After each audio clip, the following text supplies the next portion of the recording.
একবার দুবার না হারুন জামাতকে 5 বার পরাজিত করেছে। ঠিক আছে, ঠিক আছে। ইসলামী করা শেষ হচ্ছে একটা প্রশাসনের উদ্দেশ্যে আমরা বলতে চাই, আমরা নিজের হাতে আইন তুলতে চাই না। আজকে পরিষ্কার বলা আছে নির্বাচনী প্রচারণায় কোনো রঙিন কিছু ব্যবহার করা যাবে না। আমি আপনাদেরকে প্রশ্ন করছি, এরা কোরআনের আইন চালু করবে, সরকারের শাসন চালু করবে, আর মোড়ে মোড়ে মোড়ে মোড়ে রঙিন প্লাস্টিকের ঝুড়ি লাগিয়ে দাঁড়িপাল্লা বানায়নি ভাই আমার, লাল সবুজ কাপড় দিয়ে দাঁড়িপাল্লা বানায়নি, সম্পূর্ণ বেআইনি, সম্পূর্ণ বেআইনি।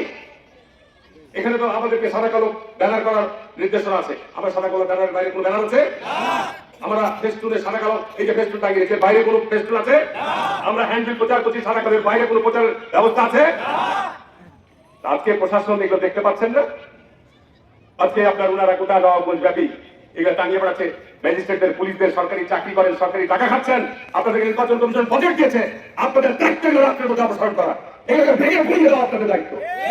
আমরা বলবো আপনারা জামাতের এজেন্ট হিসেবে কাজ করছেন। ঠিক বলছি? আমি যদি কোনো অন্যায় বলি, আমার বিরুদ্ধে আপনার ব্যবস্থা নেন। এটা সম্পূর্ণ বেআইনি, সম্পূর্ণ অন্যায়। যে কারণে আজানের যারা শব্দ শুনছেন উত্তর দিয়ে যথেষ্ট বহুদূরে জানাচ্ছে।